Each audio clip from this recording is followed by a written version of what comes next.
ठरलं तर मग.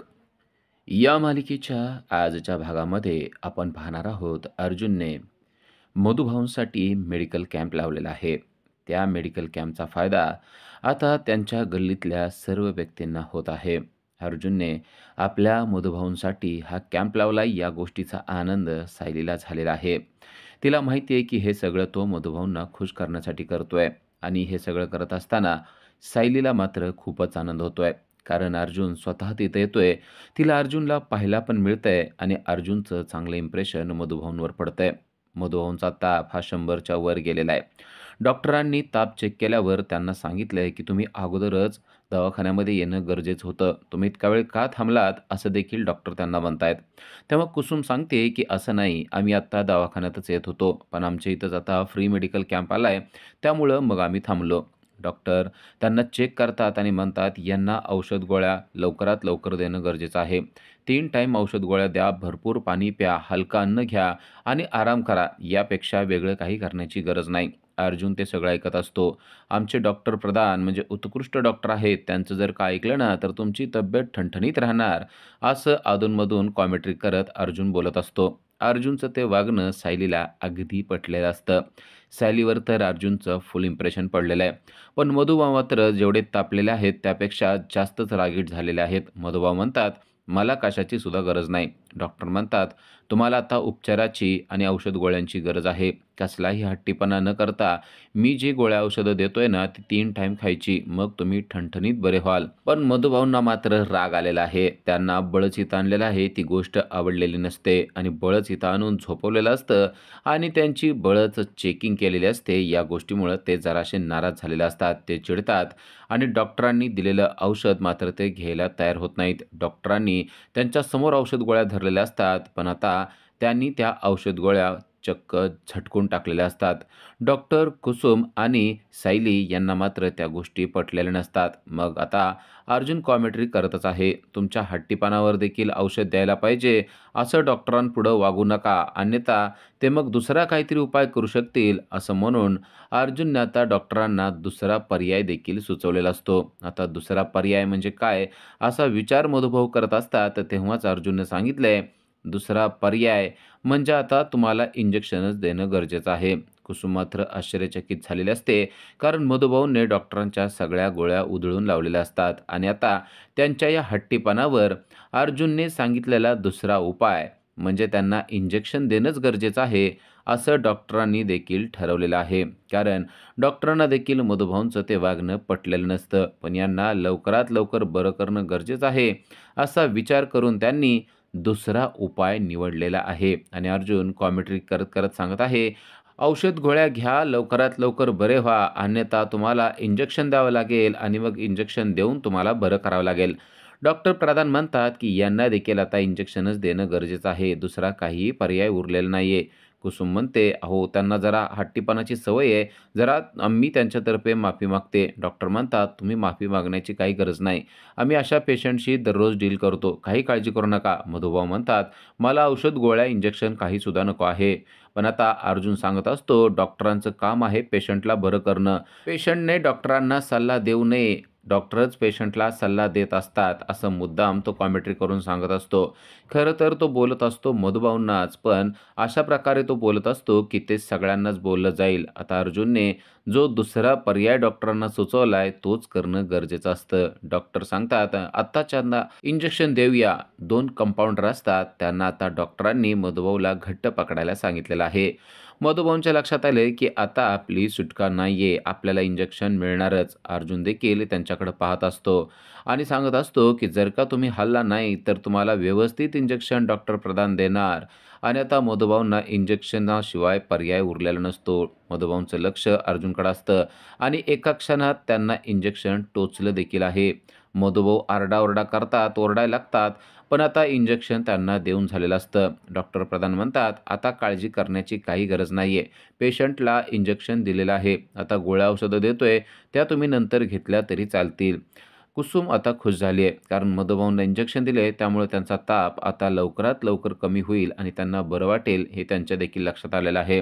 अर्जुन मात्र जाम खुश आहे. अर्जुन कॉमेंट्री करत म्हणतोय, "प्रत्येक पेशंटला आम्ही बरं करणार. Free medical camp, free medical camp." असं म्हणून तो अजूनही ओरडत आहे. या सगळ्याचं इम्प्रेशन सायलीवर मात्र जबरदस्त पडलेलं आहे. तिला समजलंय की अर्जुनने मधुबाऊंसाठीच हा फ्री मेडिकल कॅम्प लावलेला आहे. पण आता त्याचा फायदा गल्लीतल्या सगळ्या लोकांना होत आहे. या गोष्टीचा आनंद देखील सायलीला झालेला असतो. अर्जुन अजूनही सायलीकडे बघत-बघत बोलत असतो. आता मधुबाऊंची ट्रीटमेंट पूर्ण झालेली असते. कुसुमने मधुबाऊंचा हात धरलेला असतो आणि ते आता मधुभाऊला घरात घेऊन चाललेले असतात. अर्जुन मात्र अजूनही सायलीकडेच पाहत आहे. सायली पुढं चाललेली असते, पण सायली देखील सारखं वळून-वळून अर्जुनकडेच पाहत असते. दोघांचीही एकमेकाकडं नजरानजर होत असते आणि दोघंही एकमेकाला डोळे भरून पाहत असतात. अर्जुनच्या चेहऱ्यावरचं हास्य लपता लपत नसतं, त्याचा चेहरा आनंदाने फुलून गेलेला असतो. अर्जुनचा तो हसरा चेहरा पाहून सायलीला देखील भलताच आनंद झालेला असतो. सायलीला देखील छान वाटतं, की अर्जुनने हे सगळं आपल्यासाठी केलेलं आहे. अर्जुनने हे सगळं मधुभाऊंना खुश करण्यासाठी केलेलं आहे. सायली आत जाते आणि पुन्हा एकदा बाहेर येऊन अर्जुनकडे पाहते. सायलीचा तो चेहरा पाहून अर्जुन एकदम खुश झालाय आणि लांबूनच अर्जुनने तिला हग केला आहे. अर्जुन तिला मिठीत घेतोय असं दाखवतो, तेव्हा मात्र सायली अक्षरशः लाजून पुन्हा एकदा आतमध्ये निघून जाते. अर्जुनचा अंदाज सायलीला 100% पटलेला आपल्याला पाहायला मिळतोय. आता डॉक्टरांनी बाकीच्या लोकांवर देखील इलाज सुरू केलेला असतो. गल्लीतले जी काही लोकं आहेत ती सर्व डॉक्टरांकडे आलेले आहेत आणि ते सर्वजण उपाय घेत आहेत. अर्जुनने सर्वांसाठीच फ्री मेडिकल कॅम्प आयोजित केल्यामुळं गल्लीतल्या सगळ्या लोकांना त्याचा फायदा होतोय. आता मधुभाऊ घरात येऊन बसलेले असतात. त्यांना मात्र हा फ्री मेडिकल कॅम्पचा कन्सेप्ट पटलेलाच नसतो आणि ते अर्जुनलाच उलट-सुलट बोलायला सुरुवात करतात. "कशाला आला इथं काय माहिती? स्वतःच्या पैशाचं प्रदर्शन दाखवायचं, स्वतःच्या श्रीमंतीचं प्रदर्शन दाखवायचं. काय एवढे पैसे खर्च करायची गरज आहे?" असा उलटा सवाल ते कुसुम आणि सायलीला अर्जुनच्या बाबत करत असतात. तेव्हा कुसुम देखील म्हणते, "हो ना, कशाला आलाय काय माहिती? पैशाचं प्रदर्शन." पण कुसुम मुद्दाम त्यांच्या बाजूनं असं बोलत असते आणि मधूनच म्हणत असते, "अहो, पण आपल्या सगळ्या गल्लीतल्या लोकांना त्याचा फायदा झाला. गल्लीतली लोकं किती खुश आहेत बघितलं ना, सर्वजण अर्जुनची तारीफ करतायत." कुसुम मुद्दाम अर्जुनच्या बाजूनं या गोष्टी बोलत असते. पण मधुभाऊंना मात्र ते पटत नसतं. मधुभाऊ म्हणतात, "हां, मग ह्याला पैशाचा माझच म्हणायचं ना. काय गरज आहे अचानक मेडिकल कॅम्प लावायची आणि अचानक मेडिकल कॅम्प लावायचा म्हणजे त्यासाठी काय थोडा पैसा लागणार आहे?" कुसुम पण ते बोलत असते, की "हां, बरोबर आहे. पैशाचा माझच नाहीतर काय. पण अहो, किती लोकांना फायदा झाला ते पण बघितलं पाहिजे ना." सायली म्हणते, "आता तुम्हाला इंजेक्शन दिलंय ना, आता तुम्हाला आराम करण्याची गरज आहे. तुम्ही आराम करा बरं." मधुबा म्हणतात, "मला आराम वगैरे काही करायचा नाहीये." कुसुम पण आता चिडल्यासारखं दाखवते आणि म्हणते, "पण तुम्ही म्हणताय ते बरोबर आहे. ह्या अर्जुनचं ना जरा अतिच व्हायला लागलंय. मी ना जरा जाऊन त्याला भांडते. आमच्या गल्लीत येतो आणि फ्री मेडिकल कॅम्प लावतो आणि तोही अचानक लावतो आणि एवढ्या पैशाचा लावतो. ह्याला काही कळत नाही का? झाला असेल आम्हाला फायदा. मग आम्ही म्हणलं होतं का आपण इथं मेडिकल कॅम्प लाव. आम्हाला नकोच होता मेडिकल कॅम्प." असं काहीही त्या अर्जुनच्या बाबत उलट-सुलट बोलत असते. मधुभाऊंना कळत नसतं नक्की ही त्याच्या बाजूनं बोलते का माझ्या बाजूनं बोलते आणि आता कुसुम रागाने घाईघाईत अर्जुनकडे चाललेली आहे. सायलीला भीती वाटते की आता ही कुसुम नक्की बाहेर जाऊन काय करणार. बाहेर अर्जुनची मात्र स्तुती चाललेली आहे. गल्लीतली सगळी लोकं अर्जुनच्या भोवती जमा झालेली आहेत आणि ते सर्वजण अर्जुनची स्तुती करतायत. ते म्हणतायत की "बरं झालं साहेब तुम्ही आमच्या इथं कॅम्प लावला. अहो आम्हाला दवाखान्यात जायला वेळ पण नव्हता आणि आम्हाला दवाखान्यात जाण्यासाठी चेकिंगला लागणारे पैसे भरावे लागले असते. पण ते आता आमचं चेकिंग इथं फ्रीमध्ये झालंय आणि उपचार देखील काही-काही जणांवर फ्रीमध्ये झालेले आहेत." असं म्हणून ते अर्जुनची स्तुती करत असतात आणि आता कुसुम मात्र त्याला भांडायला आले आहे. "काय अर्जुन सुभेदार, काय अर्जुन सुभेदार?" असं म्हणून ती त्याच्याजवळ येते आणि "तुमचे खूप खूप आभार, तुमचे खूप खूप आभार" असं त्याला म्हणते आणि हसायला लागते.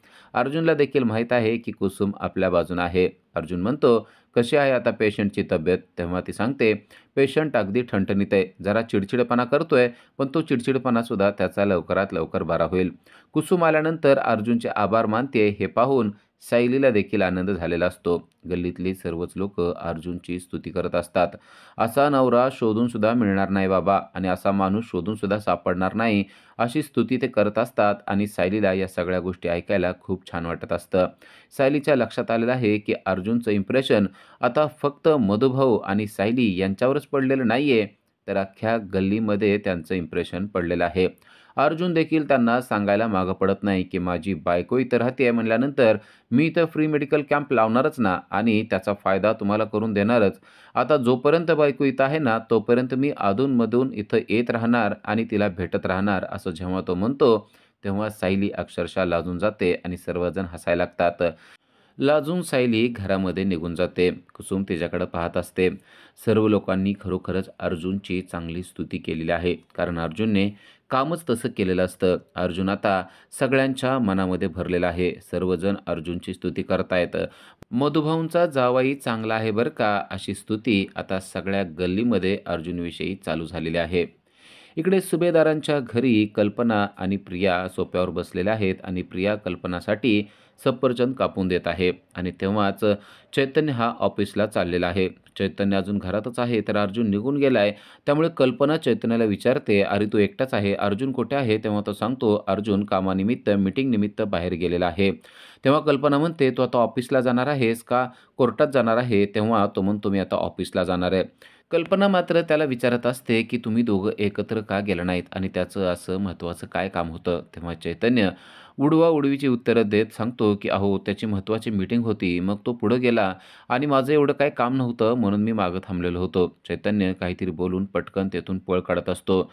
चैतन्य आता बाहेर गेलेला असतो आणि तेवढ्यात कल्पनाला आठवतं, की डबा मात्र घरात राहिलेला आहे. कल्पना प्रियाला सांगते, की "तो बाहेर जायच्या आत पटकन किचनमधला डबा आहे, जो भरून ठेवलाय, तो पटकन त्याला जाऊन दे." प्रिया म्हणते, "अहो, लगेच जाऊन देते, त्यात काय एवढं?" आणि कल्पना आतमध्ये निघून जाते. तेव्हा मात्र प्रिया चिडते आणि म्हणते, "घरातली नुसती मोलकरीण करून ठेवलंय मला. ह्यांच्या मागं पळा, डबा द्या, ह्यांना सफरचंद कापून द्या." असा विचार ती करत असते.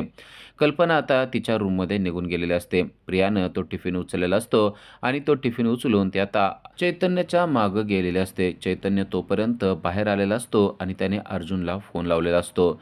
चैतन्य बाहेरून अर्जुनशी बोलत बसलेला असतो आणि प्रिया मात्र त्याच्या पाठीमागून आलेली असते. चैतन्य अर्जुनला फोन लावून विचारतो, "काय काय झालं ते सांग." तेव्हा अर्जुन सांगतो, "आज खूपच गंमत झालेली आहे." तेव्हा तो विचारतो, "नक्की काय गंमत झाली आहे?" तेव्हा अर्जुनने त्याला सगळं काही सांगायला सुरुवात केलेली आहे. प्रिया पाठीमागून पाहते, तेव्हा तिला आश्चर्य वाटतं कारण हा तर आतून गडबडीने बाहेर निघून आला, पण बाहेर येऊन मात्र तो निवांत मोबाईलवर बोलत बसलेला आहे. हा कोणाशी बोलत बसला असेल बरं, असा प्रश्न तिला पडतो आणि म्हणून ती त्याच्या जवळ येऊन नक्की तो काय बोलतोय हे ऐकत असते. चैतन्याला मात्र ती पाठीमागून आलेली आहे ही गोष्ट माहिती नसते. प्रिया त्याचं एक ना एक बोलणं ऐकत असते. तो विचारतो, की "नक्की कुठे आहे?" तेव्हा अर्जुन सांगतो, "मी सायलीच्या घरी आहे. मी तर फ्री मेडिकल कॅम्प लावलेला आहे आणि त्याचा फायदा मधुभाऊंना देखील करून दिलेला आहे. कारण मधुभाऊ आजारी होते आणि मधुभाऊंना बळच आणून त्यांना कशाप्रकारे इंजेक्शन दिलं, गोळ्या औषधं दिल्या, तिथं झालेली सगळी गंमत अर्जुनने चैतन्याला सांगितलेली असते. चैतन्य हे सगळं ऐकत असतो आणि त्याला खूपच हसू येत असतं. तो हसत-हसत प्रश्न विचारत असतो आणि म्हणत असतो, की "खरंच अर्जुन, आज तू त्यांना दवाखान्यामध्ये नेऊन त्यांना फ्री मेडिकल कॅम्प आयोजित करून त्यांच्या तब्येतीची काळजी घेऊन सायलीवर आणि त्यांच्यावर चांगलंच इम्प्रेशन पाडलेलं आहे. अर्जुन आज ऑफिसला गेलेला नाहीये, तो कोर्टात देखील गेलेला नाहीये, तर तो सायलीकडे गेलेला आहे आणि तो मधुभाऊंवर इम्प्रेशन टाकत आहे. ही गोष्ट आता प्रियाला ऐकायला मिळालेली असते. तिचा चांगलाच जळफळाट देखील झालेला असतो. त्या दोघांचं बोलणं तिनं चोरून ऐकलेलं असतं आणि आता चैतन्य फोन ठेवणार असतो. ही गोष्ट तिच्या लक्षात येते आणि ती त्याच्या मागं लपलेली असते. ती पळत जाते आणि अजून थोडंसं लांब जाऊन चैतन्याला हाक मारते आणि म्हणते, "चैतन्य, अरे चैतन्य, तुझा डबा राहिलेला आहे." चैतन्याला देखील लक्षात येत नाही, की ती अगोदर आपल्या जवळ होती आणि आता ती लांब गेलेली आहे. चैतन्याला देखील वाटतं, की ती आत्ताच घरातून आलेली आहे. पण प्रियाने मात्र चांगलाच डाव साधलेला असतो. तिच्या लक्षात आलेलं असतं, की आज अर्जुन सायलीला भेटायला गेलेला आहे आणि तिचा चांगलाच जळफळाट देखील झालेला असतो. चैतन्यने आता तिच्या हातातला टिफिन घेतलेला असतो आणि चैतन्य निघून जातो. प्रिया आतमध्ये येते आणि तिची खूपच चिडचिड होत असते. अर्जुन पुन्हा एकदा कशाला त्या सायलीकडे गेला? त्याला काय गरज आहे त्या मधुभाऊंना दुरुस्त करायची, त्या मधुभाऊंना औषध गोळ्या द्यायची? ह्या अर्जुनला ना काही कळतच नाहीये. त्याला चांगला धडा शिकवला पाहिजे असा विचार ती करत असते. ती असा विचार करत असते तेव्हाच तिला टेबलवर मगाशीच ठेवलेला चाकू दिसतो आणि आता तिने तो चाकू उचललेला आहे. चाकू उचलल्याबरोबर तिच्या डोक्यात आयडिया आलेली आहे, की आज आपण अर्जुनला चांगलाच धडा शिकवायचा आहे. तो आज मधुभाऊंकडे गेला आहे ना, तर आज आता थोडंसं वाईट पण त्याच्या आयुष्यात झालं पाहिजे. असा विचार करून तिने एका व्यक्तीला फोन लावलेला आहे आणि तिने फोन करून सांगितले, "मला एक मोठा धारदार चाकू पाहिजे आहे आणि मी ज्या पत्त्यावर सांगते त्या पत्त्यावर तो पाठवून द्या." असं म्हणून तिने एक धारदार असा चाकू ऑर्डर केलेला आहे. प्रियाच्या डोक्यामध्ये जबरदस्त प्लॅन आहे, की ज्या प्लॅनमुळे नुसत्या अर्जुनलाच नव्हे तर सुभेदार कुटुंबियांना देखील चांगलाच त्रास झाला पाहिजे. असा प्लॅन बरोबर तिने करून ठेवलेला आहे. इकडे मधुभाऊंचा आता ताप कमी झालेला आहे. सायलीने त्यांना तपासलंय आणि ते म्हणते, की "मधुभाऊ, आता तुमचा ताप चांगलाच कमी झालाय. आता तुम्हाला बरं वाटत असेल ना?" पण मधुभाऊंची चिडचिड मात्र काही कमी झालेली नाही. मधुभाऊ म्हणतात, "त्या अर्जुनचा मात्र मला अजूनही राग आलेला आहे. त्याने एवढं सगळं करायची काय गरज होती आणि एवढं सगळं करून काय मिळालं त्याला?" तेव्हा कुसुम देखील म्हणते, की "हां ना, अहो उगाच नुसता पैशाचा माज, दुसरं काय? आणि त्यांना कितीदा सांगितलं असं करायची काही गरज नाही. ह्या लोकांना मदत करायची काय गरज आहे? आपल्यातली लोकं दवाखान्यात गेली असते ना, आता त्यांना फ्रीमध्ये इलाज मिळाला ही गोष्ट वेगळी. त्यांना आता बरं वाटायला लागलं ही गोष्ट वेगळी. पण त्याला काय करायचंय?" तेव्हा मधुभाऊ चिडतात आणि म्हणतात, "कुसुम, नक्की तू त्याच्या बाजूनं बोलते का माझ्या बाजूनं बोलते हे तरी मला नक्की सांग. तुझं बोलणं कसं आहे ना तेच मला कळणं गेलंय." कुसुम म्हणते, "अहो मी तुमच्याच बाजूनं बोलते. त्याला किती पैशाचा माज आहे तुम्हीच सांगा बरं." मधुभाऊ म्हणतात, "हां, ते बरोबर आहे. पण बाकीच्यांना मदत करतोय हे देखील तू बोललीस की." ती म्हणते, "आता केलीच मदत तर ते तर बोललंच पाहिजे ना." तेव्हा मधुभाऊंना समजतं की कुसुम मुद्दाम त्याच्या बाजूनं बोलत आहे, पण दाखवताना असं दाखवते की तिला सुद्धा राग आलेला आहे. तेव्हा सायली विषय टाळण्यासाठी त्यांना म्हणते, की "आता मधुभाऊ तब्येत चांगली झाली ना, उगाच चिडचिड करू नका. तुम्हाला मी आलं घातलेला चहा आणून देते. तो शांतपणे प्या म्हणजे तुम्हाला बरं वाटेल." मधुभाऊ मात्र चिडतात आणि म्हणतात, "या कुसुमचं काय चाललंय ना, ते मला कळत नसेल असं तुला वाटत असेल. मला सगळं कळतंय कुसुम. मी बोलतोय तसं उगाच माझ्यासारखं बोलू नको आणि त्याच्या विरोधात बोलायचं असेल ना, तर स्पष्टपणे विरोधात बोल. एकदा त्याच्या बाजूनं, एकदा माझ्या बाजूनं. तुझं काय चाललंय मला कळत नाही का?" असं म्हणून आता मधुभाऊंनी कुसुमची बरोबर नस पकडलेली असते. आल्याचा चहा पीत-पीत ते बोलत असतात. पण मधुभाऊ चिडताना देखील अगदी लहान मुलांसारखं वागतात, असं सायली बोलते. तेव्हा मधुभाऊ म्हणतात, "काय? काय म्हणलीस तिच्या कानात?" तेव्हा सायली म्हणते, "अहो काही नाही, चहा थंड होईल, शांतपणे प्या असं म्हणले मी." आणि दोघीही हसायला लागतात. रात्र झालेली आहे आणि इकडे प्रियाने ठरवलेला प्लॅन आता सक्सेस होताना आपल्याला पाहायला मिळतोय. प्रियाने एका व्यक्तीला चाकू आणायला सांगितलेला असतो आणि ते पार्सल घेऊन एक व्यक्ती आलेला असतो. त्याच्या हातातलं पार्सल घेऊन प्रियानं आरडाओरडा करायला सुरुवात केलेली आहे. पार्सल घेऊन आलेल्या व्यक्तीला मात्र समजत नाहीये की हे आरडाओरडा का करते. जसं पार्सल तिच्या हातात पडतं तसं ती ओरडायला लागते आणि म्हणते, "हे बघा, अहो काय आलंय? काय खरं नाही." असं करून ती आरडाओरडा करायला लागते. तो पार्सल देणारा व्यक्ती तिच्या तोंडाकडे पाहतच राहतो. पार्सल तर यांनीच मागवलंय, मग ही आरडाओरडा का करते? हा प्रश्न त्याला समजत नाही. तो निघून जातो. पण प्रियाने मात्र आरडाओरडा करायला सुरुवातच केलेली आहे. तिला असं दाखवून द्यायचंय, की अचानक हे पार्सल आपल्या घरात आलेलं आहे आणि अचानक आलेल्या पार्सलमुळे सर्वांनाच आश्चर्य वाटलं पाहिजे. ती देखील घाबरून गेली आहे असंच वाटलं पाहिजे असा विचार ती करते. पार्सल फोडून आतमधला चाकू तिने काढलेला आहे. त्या चाकूकडं हसत-हसत पाहत ती म्हणते, "माझा प्लॅन आता सक्सेस होणार." आणि आता तिने आरडाओरडा करायला सुरुवात केलेली आहे. "पूर्णाजी, मामी, अश्विन, अरे या, लवकर या, धावत पळत या. बघा हे काय आहे? आपल्या घरामध्ये काय पाठवलंय? मला तर खूप भीती वाटायला लागली आहे." असं म्हणून तिने घरामध्ये अक्षरशः उच्छाद मांडलेला आहे. सर्वजण धावत पळत येतात आणि बघतात तर तिच्या हातामध्ये एक चाकू आहे. ते पाहून सर्वांनाच मोठा धक्का बसलेला आहे. आता हे काय आहे? आपल्या घरात हे नवीनच काय आहे? असा प्रश्न सर्वांच्याच मनामध्ये पडलेला आहे. प्रताप म्हणतो, "काय आहे ते?" तेव्हा प्रिया सांगते, की "आपल्याला कोणीतरी चाकू पाठवून दिलेला आहे. हा धारदार चाकू खरं तर मला वाटतंय नक्कीच त्या महिपतनंच पाठवला आहे," असं ती म्हणत आहे. तेव्हा सर्वांनाच मोठा धक्का बसलाय. कारण आत्ताच त्याने एक पेड्याचा बॉक्स आणि चिठ्ठी पाठवली होती आणि आता असा धारदार चाकू त्याने पाठवून दिलाय. म्हणजे त्याचे इरादे नक्कीच वाईट आहेत, असं सांगायला देखील प्रिया मागं पडलेली नाहीये. पण प्रताप म्हणतोय, "हा चाकू त्यानेच पाठवलाय याबाबत आपल्याकडं पुरावा काहीच नाहीये. कशावरून आपण म्हणू शकतो, की हा चाकू त्यानेच पाठवलाय?" आता प्रतापने अगदी बरोबर प्रश्न केलेला असतो, पण प्रियाने तो प्रश्न खोडून काढलेला आहे. प्रिया म्हणते, की "अहो, मग आपल्याला कोण चाकू पाठवणार आहे? महिपतच फक्त चाकू पाठवू शकतो. त्याने मुद्दाम हा चाकू पाठवलाय. आपण त्याच्याशी विनाकारण पंगा घेतला. उगाच आपण त्याच्या विरोधात गेलो," असं देखील म्हणायला ती मागं पडत नाही. आता सर्वजण आश्चर्यचकित झालेले आहेत आणि मुद्दाम पूर्णाजीला भीती घालण्यासाठी ती सांगते, की "पूर्णाजी, तुला मंदिरात जायचं असतं ना, तर आता एकटी जात जाऊ नको. मी तुझ्याबरोबर येते. माझं जे काय व्हायचं ते होऊ दे, पण तुझी काळजी घेणं गरजेचं आहे." उद्याच्या भागामध्ये आपल्याला पाहायला मिळतं, की अर्जुन आता घरी आलेला असतो आणि अर्जुन घरी आल्यानंतर अश्विनने त्याला ती बातमी दिली आहे. आपल्या घरामध्ये चाकू पाठवण्यात आलेला आहे आणि तो देखील धारदार. सकाळीच महिपतने एक पेड्याचा बॉक्स आणि चिठ्ठी पाठवली होती आणि आता त्यानेच हा चाकू पाठवलेला असणार आहे, असं देखील त्याच्या कानावर पडलेलं आहे. जेव्हा त्याला हे समजतं, तेव्हा मात्र त्याचा राग अनावर झालेला आहे आणि तो शिव्या घालत महिपतच्या घरी गेलेला आहे. साक्षी तेथे असते, तो तिच्याशी बोलत नाही. महिपत कुठे आहे? त्याला बोलव असं म्हणून त्याने महिपतला बोलवून घेतलेलं आहे. महिपत देखील खाली आलेला आहे आणि तो पाहतो, की अर्जुन प्रचंड चिडून त्यांच्या घरामध्ये आलेला आहे आणि अर्जुनने त्याला सांगितलंय, "तुझा जो काय राग असेल ना, तो माझ्यावर व्यक्त कर. माझ्या घरच्यांना स्क्रॅच जरी आला, तरी मी तुला सोडणार नाही. मी तुला पेटवून देईल." अशी धमकी अर्जुनने त्याला दिलेली आहे. महिपतला नक्की काय चाललंय आणि काय झालंय हे अजूनही कळलेलं नाहीये. पण अर्जुन मात्र चांगला चिडला आहे आणि अर्जुनला आपण पाठवलेल्या पेड्याच्या बॉक्सच्या आणि चिठ्ठीचा राग आलाय, हे मात्र त्याला चांगलं समजलेलं आहे. आता यावर महिपत नक्की काय प्रतिक्रिया देईल ते आपल्याला उद्याच्याच भागामध्ये समजणार आहे. अशाच अपडेटसाठी आजच आमच्या चॅनलला सबस्क्राईब करा. Thank you.